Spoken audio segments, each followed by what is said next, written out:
Shalom teman-teman, gimana nih kabar kalian? Semoga sehat selalu ya. Nah teman-teman, puji Tuhan, kita sebentar lagi akan ibadah. Mari kita siapkan hati kita mau memuji, menyembah dan mendengarkan firman Tuhan. Jangan sia-siain kesempatan ini ya. Sekian dan terima kasih, Tuhan Yesus memberkati. Shalom teman-teman. Di sini siapa yang bersyukur kita masih bisa hidup sampai saat ini? Angkat tangannya. Semua karena kemurahan Tuhan. Tuhan sudah lahir, Tuhan sudah mati dan bangkit untuk kita semua. Mari kita mendengar pujian berikut ini.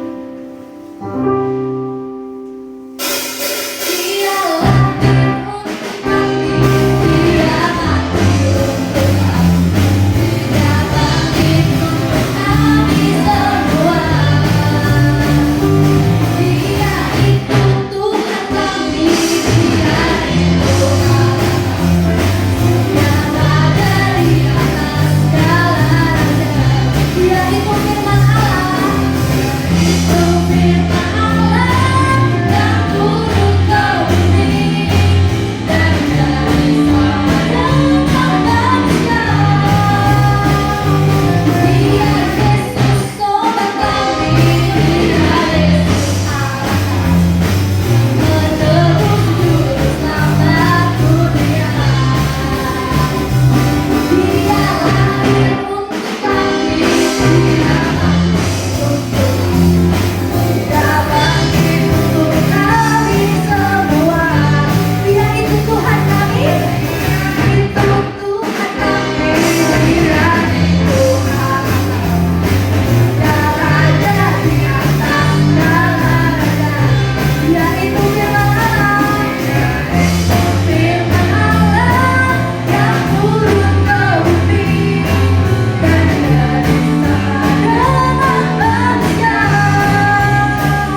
bersyukur pada Tuhan.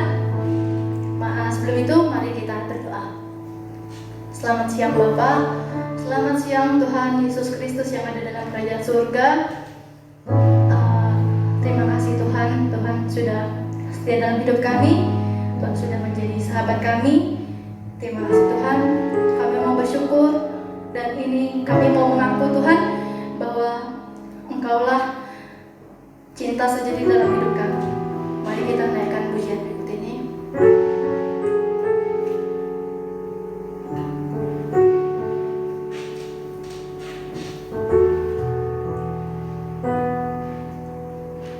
Belum pernah ada kasih di dunia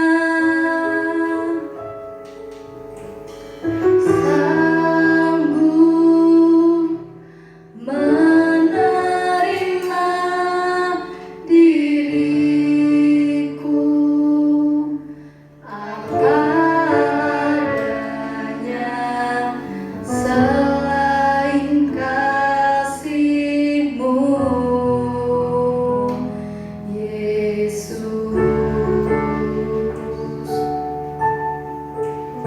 Sama-sama kita katakan, takkan ada lagi kasih seperti ini,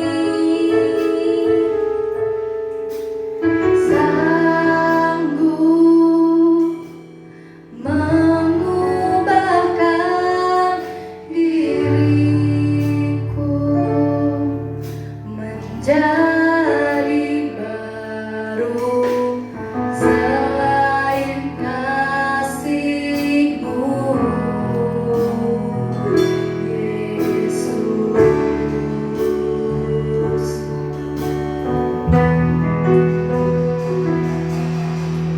Kau ku kagumi dalam hati,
hanya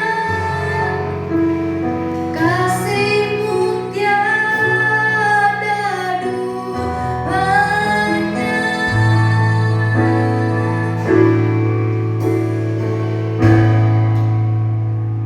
Terima kasih Tuhan, terima kasih Yesus. Kami sudah Engkau beri kesempatan untuk memuji dan menyembah-Mu Tuhan. Terima kasih Tuhan untuk kasih-Mu yang tiada duanya dalam hidup kami. Dan sebentar Tuhan, kami mau mendengarkan firman Tuhan. Tuhan tolong pakai pembicara untuk Tuhan menegur kami, menasihati kami. Terima kasih Tuhan, dan Roh Kudus tolong setiap hati kami agar kami boleh bersungguh-sungguh mendengarkan dan melakukan firman Tuhan. Terima kasih Tuhan. Hanya di dalam nama Tuhan kami, Tuhan Yesus Kristus. Haleluya. Amin.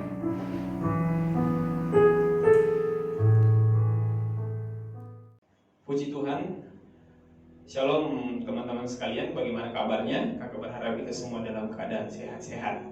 Gak terasa nih kita sudah memasuki masa-masa Natal, ya kan? Masa-masa Natal, 2 minggu lalu kita sudah merayakan perayaan Natal kita Ginji. Ya, walaupun dengan suasana yang berbeda, walaupun dengan online, ya kan? Tapi kita bisa merasakan bagaimana sukacita Natal, damai sejahtera, dan terlebih bagaimana hadiah yang terbesar yang Tuhan sudah berikan, yaitu anaknya yang tunggal Yesus Kristus untuk menyelamatkan kita, untuk menebus kita dari segala dosa-dosa dan pelanggaran kita. Nah, dan gak terasa sebentar lagi kita juga akan memasuki akhir tahun, ya kan? Bahkan sebelum akhir tahun kita masuki lagi nanti tahun baru, tahun 2021, ya kan? Pastinya kita pengen nih harapan kita yang terbaik, kita punya harapan yang baru. Jangan seperti biarlah di 2021 pandemi ini cepat berlalu, kita bisa melakukan aktivitas belajar kita dengan yang biasanya, yang normalnya, bisa beribadah juga dengan seperti biasa. Nah, di 2020 kita banyak cerita, banyak sejarah dalam kehidupan kita masing-masing. Terlebih kita yang saat ini yang harus belajar online, harus ibadah online dan lain sebagainya. Ini menjadi suatu sejarah dalam kehidupan kita, bahwa suatu waktu kelak 5-10 tahun atau 15 tahun kita akan bisa menceritakan ini bagaimana semuanya. Tapi di balik semuanya itu, percayalah bahwa tidak ada satupun yang terjadi di dunia ini yang tidak ada di dalam rancangan Tuhan. Tuhan sudah mengetahui semua apa yang terjadi dalam hidup kita. Puji Tuhan. Kita akan belajar dari sebuah kebenaran firman Tuhan di dalam Mazmur 106. Mazmur 106 ayat 1 sampai ayat yang ke-12. Tapi saya bacakan beberapa ayat saja. Ayat 1 dan 2 dikatakan, Mazmur 106 ayat 1 sampai 2. Haleluya, bersyukurlah kepada Tuhan sebab Ia baik, bahwasanya untuk selama-lamanya kasih setianya. Siapakah yang dapat memberitahukan keperkasaan Tuhan, memperdengarkan segala pujian kepadanya? Ayat 3, berbahagialah orang-orang yang berpegang pada hukum, yang melakukan keadilan di segala waktu. Ayat 4, ingatlah aku ya Tuhan demi kemurahan terhadap umat-Mu, perhatikanlah aku demi keselamatan daripadamu. Ayat 5, supaya aku melihat kebaikan-Mu pada orang-orang pilihan-Mu, supaya aku bersukacita dalam sukacitamu, dalam sukacita umat-Mu, dan supaya aku bermegah bersama-sama milik-Mu sendiri. Puji Tuhan. Nah, pemazmur di dalam Mazmur 106 ini dikisahkan bagaimana tentang kemurtatan yang berkali-kali atau pelanggaran-pelanggaran yang dilakukan oleh umat Tuhan, oleh bangsa Israel sendiri kepada Allah sendiri. Dan bagaimana juga pemazmur mengatakan dia mengakui segala dosa-dosa yang dia dilakukan oleh umat Tuhan. Harusnya saat bangsa Israel berdosa, mereka berani datang kepada Tuhan dengan segala kerendahan hati, dengan segala penuh kerendahan hati mereka datang kepada Tuhan, menyesali dan mau meminta ampun kepada Tuhan atas setiap apa yang mereka lakukan, pelanggaran-pelanggaran yang mereka lakukan. Nah, di sini kita bisa memperhatikan, berarti kita akan menjadi orang yang gagal di dalam kerohanian kita ketika kita melakukan kesalahan, kita melakukan pelanggaran, kita melakukan dosa, tapi kita akan datang kepada Tuhan dengan segala kerendahan hati kita untuk memohon ampun kepada Tuhan. Nah, di sini kita bisa memperhatikan bersama-sama bahwa bagaimana kasih setia Tuhan di dalam kehidupan kita orang percaya, bagaimana kasih setia Tuhan kepada kehidupan orang Israel dan kita semuanya. Kalau di sini kita akan belajar bagaimana kasih setia Tuhan dan ketegaran hati orang Israel. Nah, kalau kita memperhatikan di ayat yang pertama itu menjadi ayat yang sangat terkenal ya kan. Bahkan ada pujian yang mengatakan, haleluya, bersyukurlah kepada Tuhan sebab Ia baik, bahwasanya untuk selama-lamanya kasih setianya. Nah, jelas kita harus memahami bahwa janji Tuhan, kasih setia Tuhan, penyertaan Tuhan itu senantiasa luar biasa bagi kehidupan orang percaya. Contohnya bangsa Israel sendiri, dari satu orang yaitu Abraham yang Tuhan pilih dari tanah Ur Kasdim. Lalu Tuhan berfirman bahwa dia akan diberkati Tuhan, keturunannya akan menjadi seperti pasir tepi laut dan bintang di langit banyaknya. Bahkan dikatakan Tuhan akan memberikan sebuah tanah, akan memberikan suatu berkat yang luar biasa yang dia nggak tahu di mana ini tempatnya, di mana itu, apa namanya, bagaimana keadaannya. Tapi dia beriman kepada Tuhan ketika Tuhan pakai dia. Ya kan, dia melihat bagaimana rancangan Tuhan, dia belajar untuk mengerti bagaimana rancangan Tuhan di dalam kehidupannya, walaupun kenyataannya dia belum lihat apa-apa. Kita akan bisa, contohnya, saya akan bisa mengikuti semua jalur-jalur yang Tuhan berikan ketika mungkin di depan saya sudah melihat ini yang akan kamu gapai. Kamu akan memiliki rumah mewah, mobil mewah, sepeda motor mewah, dan lain sebagainya. Nah, itu akan kamu dapat, tapi kamu harus bekerja begini. Itu akan hal yang gampang banget saya ikuti karena ada hasilnya, ya kan, jelas hasilnya. Tapi ini Abraham dikatakan belum ada nih gambarannya bagaimana, tapi dia ikut apa yang Tuhan mau. Nah, akhirnya dari Abraham sendiri jadilah suatu bangsa yang besar, yaitu bangsa Israel sendiri, ya kan, bangsa yang sungguh diberkati Tuhan. Nah, di sini kita bisa memperhatikan bangsa Israel dari 12 suku yang Tuhan sudah berkati mereka semuanya. Singkat cerita bahwa mereka ini Tuhan tempatkan dimasuk di tanah perbudakan di Mesir. Di Mesir mereka menjadi seorang budak, ya kan. Keluar dari Mesir, mereka melewati laut Tebera, mereka melewati padang gurun, mereka melewati musuh-musuh yang ada di sekitar mereka saat mereka mau masuk ke tanah perjanjian yang Tuhan berikan kepada mereka. Tapi yang menjadi poin penting bagi kita yang kita renungkan sama seperti yang ditulis di dalam kitab ini adalah bagaimana harusnya kita umat Tuhan, harusnya umat pilihan Tuhan, kita orang anak Tuhan, kita harus bisa merenungkan terlebih dalam 1 tahun ini bagaimana kasih setia Tuhan di dalam hidup kita. Sama seperti bangsa Israel, bagaimana kasih Tuhan sungguh luar biasa kepada umat Tuhan, ya kan? Mereka saat lapar Tuhan kasih makanan, saat haus Tuhan kasih minuman, saat mereka kedinginan Tuhan kasih tiang api bagi mereka di malam hari, saat mereka kepanasan, saat mereka mau melalui padang pasir Tuhan kasih tiang awan di siang hari. Begitu luar biasanya penyertaan Tuhan. Saat musuhnya menghadapi mereka, Tuhan turut campur tangan bagi mereka. Nama Tuhan dan nama Allah Israel dimuliakan sampai seluruh bangsa yang mereka lewati ketar-ketir, takut karena bagaimana melihat campur tangan Tuhan yang sungguh luar biasa. Artinya penyertaan Tuhan, janji Tuhan dari Abraham, ya kan, sampai keturunannya itu Tuhan tepati. Penyertaan Tuhan pun kepada keturunannya semuanya itu Tuhan tepati. Walaupun enggak berjalan mulus dari Mesir memasuki tanah perjanjian, ada saja yang namanya tantangan hidup bagi mereka. Bahkan di Mesir mereka melihat keajaiban Tuhan sebenarnya yang sungguh luar biasa. Bagaimana Tuhan berikan 10 tulah untuk mengingatkan Firaun, supaya dengan segala kecokangan Firaun dia menyamakan dirinya seakan-akan dia adalah Tuhan sendiri. Tapi Tuhan Allah Israel mau sampai menjatuhkan 10 tulah kepada orang Israel, kepada umat Mesir, agar mereka bisa melihat bagaimana Allah Israel yang hidup, yang bisa membela umat Tuhan, itu umat Israel sendiri. Nah, di sini kita belajar yang pertama adalah bagaimana tentang kasih setia Allah dalam hidup kita. Terlebih di masa-masa pandemi ini, jika kita bisa merenungkan dalam hidup kita, jika kita membaca berita, membaca media dan lain sebagainya, kita melihat bagaimana orang-orang yang terdampak dari masa pandemi ini, ya kan. Juga kita bisa memperhatikan ada orang yang sampai putus sekolah mungkin, ya kan, karena nggak bisa lagi mengikuti sekolah online. Ada teman-teman kita yang mungkin di pelosok, mereka harus berjuang untuk membeli HP supaya mereka bisa mengikuti ibadah online, sekolah online. Ada yang harus bekerja supaya mereka bisa memberi kuota dan lain sebagainya.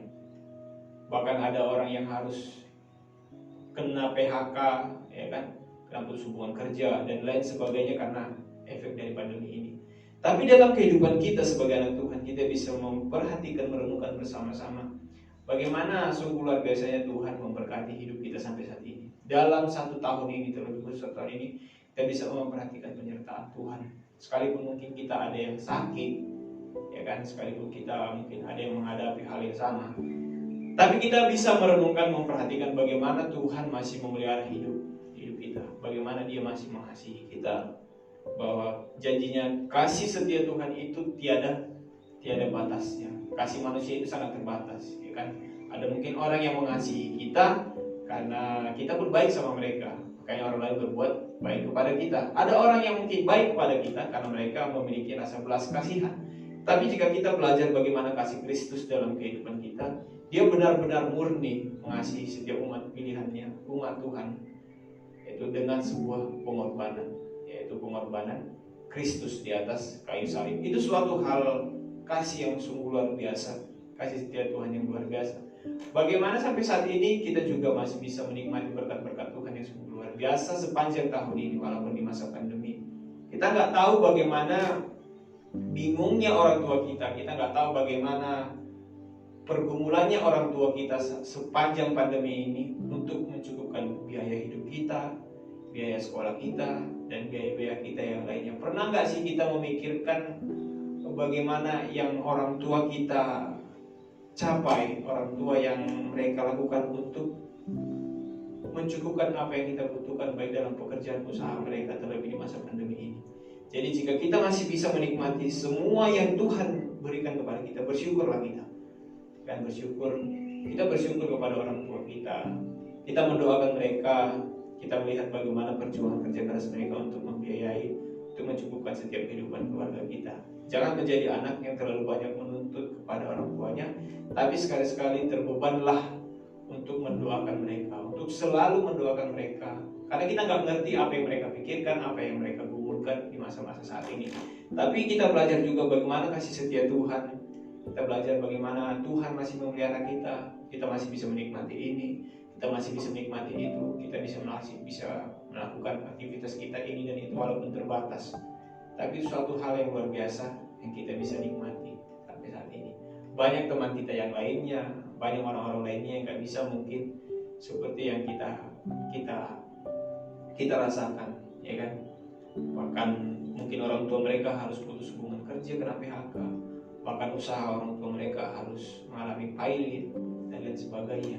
Tapi jika kita masih bisa bertahan, jika kehidupan kita pun masih bertahan, kita harus belajar sama seperti yang dimiliki oleh penulis pemazmur, mengatakan bahwa ingatlah aku ya Tuhan di tempat, ingatlah aku ya Tuhan demi kemurahan terhadap umatmu, perhatikanlah aku demi keselamatan daripadamu, supaya aku melihat kebaikan pada orang-orang pilihanmu, supaya aku bersuka cita dalam sukacita umatmu, dan supaya aku bermegah bersama-sama milikmu sendiri.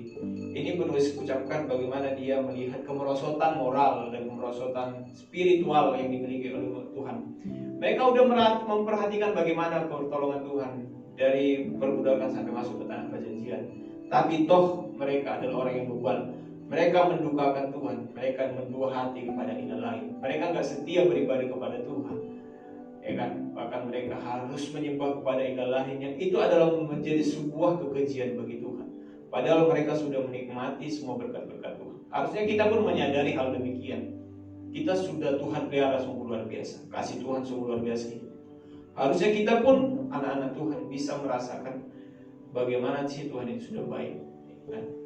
Intinya bagaimana dalam hidupnya kita, jangan sampai kita meninggalkan beribadah kita kepada Tuhan. Jangan sampai kita lupa kepada Tuhan, kita asik bermain sendiri, kita asik untuk kesenangan sendiri, kita asik mungkin menikmati setiap apa yang menjadi hobi kita sendiri. Kita lupa bagaimana apa yang Tuhan sudah berikan semuanya kepada kita, berkat-berkat yang kita bisa nikmati semuanya itu. Ingat siapa sumber pemberi berkat dalam hidup kita. Jangan sampai kita terlena, jangan sampai kita terbuai dengan semua berkat-berkat yang Tuhan sudah berikan. Akhirnya kita lupa kepada Tuhan. Seperti yang Kak katakan, berdoa buat kedua orang tua kita yang senantiasa mereka bergumul untuk mencukupkan kehidupan kita apa yang mereka sedang hadapi saat ini. Nah, yang kedua adalah kita belajar tentang bagaimana ketegaran hati Israel. Kita mengerti dan memahami bangsa Israel adalah bangsa yang terkenal dengan tegar tengkuk atau keras kepala. Saking tegar tengkuknya mereka, pemimpin mereka yang bernama Musa itu dikatakan di Alkitab dia adalah orang yang paling sabar, ya kan, orang yang paling sabar, orang yang paling baik hati. Akhirnya dia tidak masuk ke tanah perjanjian, bahkan melihat tanah perjanjian pun dia enggak. Karena apa? Karena ketegaran hati dan kebebalan umat Israel sendiri, ya kan. Akhirnya Musa sendiri enggak masuk ke tanah perjanjian sendiri. Nah, di sini kita bisa memperhatikan bagaimana ketegar tengkukan mereka. Saat mereka lapar di tanah padang gurun, Tuhan sediakan ini makanan, Tuhan kasih mana, Tuhan kasih daging. Saat mereka haus, dimintakan kepada Musa untuk berbicara kepada batu, maka dari batu ini terpancar aliran air. Saat mereka pengen ini, pengen itu, dan semuanya Tuhan semua sediakan. Tapi sama, mereka tetap bebal, mereka tetap tegar tengkuk. Gak bisa mereka memperhatikan bagaimana apa yang Tuhan sudah kerjakan dalam kehidupan mereka. Nah, di sini kita perlu memperhatikan bersama-sama bahwa jangan kebebalan kita atau jangan karena ketegaran hati kita sendiri itu menjadi malapetaka kepada kita sendiri. Akhirnya kita sendiri yang rugi dan kita nggak bisa menikmati bagaimana berkat-berkat Tuhan. Kita nggak bisa memperhatikan semua apa yang Tuhan sudah kerjakan. Ingat apa yang katakan Amsal bahwa kebebalan itu adalah sebuah kebodohan dalam kehidupan kita. Ketegaran hati itu adalah sebuah kebodohan. Bahkan sampai dikatakan kita akan menjadi nasihat yang baik itu akan sia-sia kepada orang yang bebal. Karena itu sama saja nggak ada gunanya. Tapi nasihat itu akan berguna bagi orang yang bijaksana. Mari kita menjadi orang yang arif, mari kita menjadi orang yang bijaksana dalam kehidupan kita. Jangan seperti bangsa Israel yang hancur, yang punah satu keturunan, gak masuk ke tanah perjanjian hanya karena apa? Karena kebebalan mereka, karena pemberontakan mereka kepada Tuhan. Akhirnya yang masuk adalah satu generasi berikutnya, anak-anak mereka yang bukan dari Mesir, ya kan? Yang masuk itu adalah yang keturunan yang lahir dari padang gurun. Yang di sana mereka masuk ke tanah perjanjian. Semua mental budak itu semua dihantam, ditumpas Tuhan saat mereka semua berontak kepada Tuhan. Karena kebebalan hati mereka, karena pemberontakan hati mereka. Mari kita menjalani kehidupan kita saat ini dengan kasih setia Tuhan yang luar biasa. Kita merenungkan apa yang Tuhan sudah kerjakan bagi kita, dan kita jangan menjadi orang yang beban sama seperti yang dimiliki oleh bangsa Israel sendiri. Amin firman Tuhan. Mari kita bersatu dalam doa. Kami bersyukur buat kebaikan-Mu Tuhan. Terlebih sepanjang tahun ini Engkau baik, teramat baik, dan sungguh sangat baik bagi kami Tuhan. Terima kasih buat semua yang Tuhan sudah kerjakan, Tuhan sudah berikan bagi kami. Apapun itu Tuhan, kami bersyukur bisa menikmati semua pemeliharaan-Mu, kasih setia-Mu, janji-Mu yang sungguh luar biasa dalam hidup kami. Terima kasih Tuhan. Pada siang hari ini kami akhiri ibadah kami dalam tangan-Mu. Di dalam nama Tuhan Yesus Kristus kami menyerahkan kehidupan kami, masa depan kami, pekerjaan dan usaha kedua orang tua kami, dan masa depan kami juga beserta pelayanan kami serahkan ke dalam tangan-Mu. Di dalam nama Tuhan Yesus Kristus, Tuhan dan Juru Selamat kami yang hidup, kami sudah berdoa dan mengucap syukur. Haleluya. Amin. Shalom teman-teman. Gimana? Firman Tuhannya pasti memberkati kan? Mari kita merenungkannya dan kita juga mempraktekkan firman Tuhan tersebut. Teman-teman, jangan lupa tetap ikut ibadah minggu depan. Jangan lupa juga ibadah CG minggu ini dirindukan. Yuk merayakan tahun baru bersama keluarga kalian masing-masing. Teman-teman juga jangan lupa kita untuk tetap memperhatikan kesehatan kita ya. Istirahat yang cukup, makanan yang teratur, dan juga mematuhi protokol kesehatan. Selain itu, kita juga jangan lupa untuk tetap menjaga hubungan